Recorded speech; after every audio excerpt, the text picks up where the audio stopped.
Hey YouTube, it's Brad from Brad Reviews. Today we're going to be talking about the Aeocky Dehumidifier. This unit here claims to be the quietest, most energy efficient dehumidifier that you can buy right now. But I want to take a deep dive into this and find out that hard-hitting question. Is it worth it, and should I buy it? So in front of me we have the Aeocky Dehumidifier, and it's rated for up to 4,500 square feet.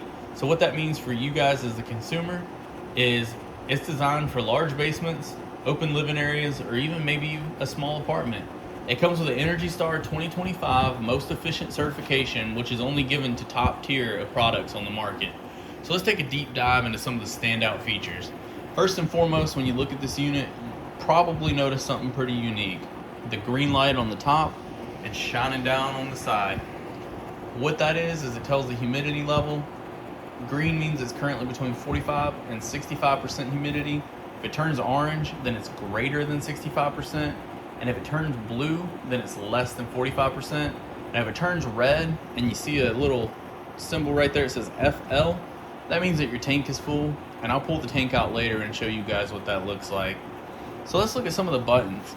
Top left-hand corner, we have a lock button, and that locks all of your features so nobody can come in here and press buttons and change your settings. Top right-hand corner, this is my favorite feature of the whole entire setup, is the light button. If I press it once, that green light goes away. If I press it again, it dims the lights just a little bit. If I press it one last time, all the lights go off except for the power button in the bottom left-hand corner. And I actually sleep with this unit completely off on the lights except for that one on the bottom left-hand corner. So then let's come up here. This is our fan speed. There's two speeds, low and high. There's a timer function, so you can set a timer if you want it to turn off after a certain amount of time. This is your adjustment for setting the humidity level. And we have a mode button and a power button. So before we look at the modes, let's look at the actual sound level of this unit. So on their website, they claim that on the lowest fan setting, it's going to be 44 decibels. So what I'm going to do is I'm going to pull out my Apple Watch here, and I'm going to test the high fan setting first and then the low. So this is the highest fan setting, looking at 63 decibels, and then let's turn it down to low. Remember, they claim 44 decibels.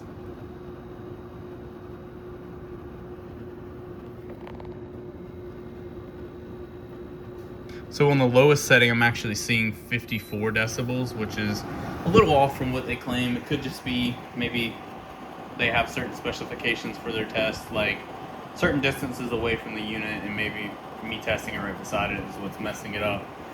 So let's go ahead and look at some of the modes offered on here. Right now we're in customized humidity mode. I currently have it set to fan level 2 at 40% humidity. This is typically where I keep it throughout the night, and it usually keeps my room right around 40 to 45% humidity.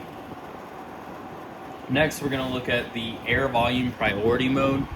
What that does is, I believe it pushes more air through the vents to give it more of a drying effect if you want to hang some clothes over top of it or something like that. The next one is maintain humidity mode, which keeps it at an automatic 45 to 55% humidity. And as soon as I put it on there, you could hear the fan kick off because we're between that threshold right now. The next mode we're going to look at is continuous operation. This will run it on the fan setting you have set continuously until one of two things happen. Either you turn it off or the tank gets full. And lastly, we're going to look at the quiet priority. This keeps you between 45 and 55% humidity, turns the fan down to level 1, and dims these lights again. So let's go ahead and go around the back of this unit and look at some of the exterior features of the unit. So if we come around to the back, we have a drain tube set up. They do give you a little tiny drain tube to go right there. They also give you a water hose adapter, which is something cool that I've never seen before. The water hose adapter actually plugs in right here, and you can screw a garden hose to it if you want to drain through a garden hose.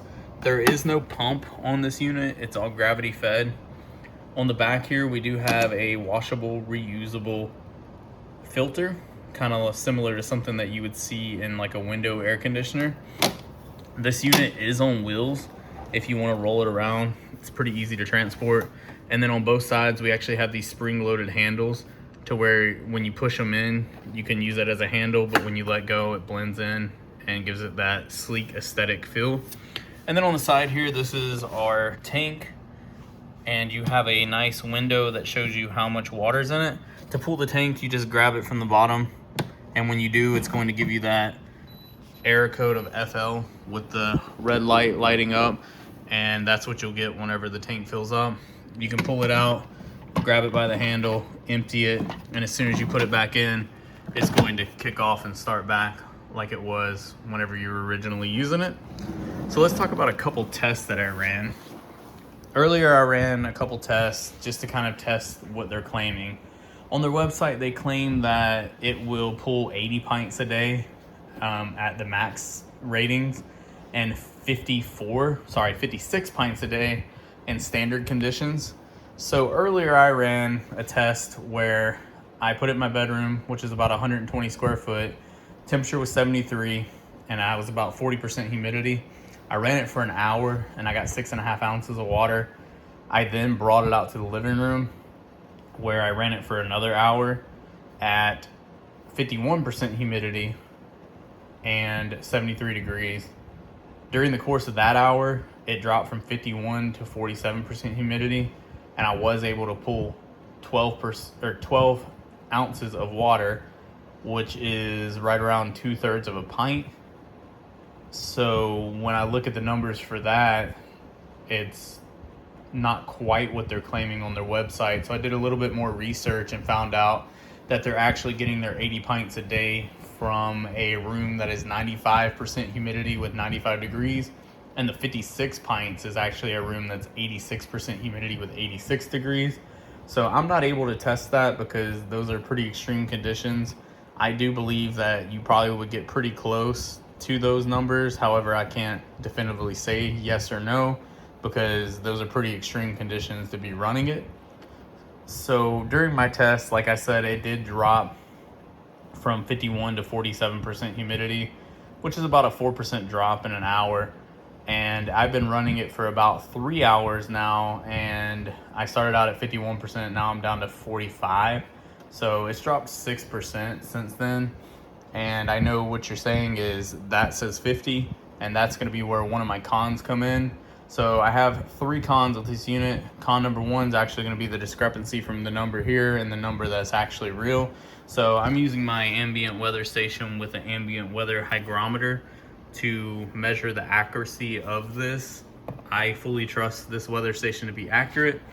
Like I said, it's saying 45% humidity indoors if you look in the top right hand corner, and down here it's saying 50. I will say during the beginning of the test, it was within about 1 to 2%, and I didn't really start noticing a huge discrepancy until I started trying to record this video and I started playing around a lot with the settings. So that might have something to do with it, but there still is a 1 to 2, maybe even sometimes 3% discrepancy with it. Con number 2 is there's no pump for the drain hose. It's not a huge issue for me, but I could see it being a huge issue for someone else, and especially at the price point for what you're paying for, and I'll get into the price in a little bit. There's no pump, there is a drain hose, but you have to rely on gravity.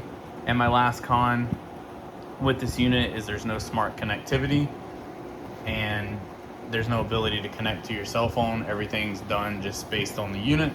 My pros with this unit is I do love the light feature. A lot of units don't have the ability to turn these lights completely off, even though you're going to be using it in your bedroom, which has never made any sense to me. And secondly, this unit has worked tremendously well. My room was like 60 to 65% humidity some days, and I run this every night and it keeps me between 40 to 45%, which is what I have it set on, so that's great. So now let's talk about the price. The current price of this unit is $239.99. It's currently on a limited time sale on Amazon. I paid $250 for it about a month ago, and it does list for $299.99. I'm not sure if it'll ever go up that high, but that is what it lists at. If you want to support my channel and also get a great dehumidifier for yourself, click the Amazon affiliate link below. I do get a commission off of that, and you get a great dehumidifier. I really hope that you found this review helpful. Please like, comment, and subscribe. If you have any questions, please post them in the comments down below, and please comment any review suggestions that you have for me. Thanks, and y'all have a blessed day.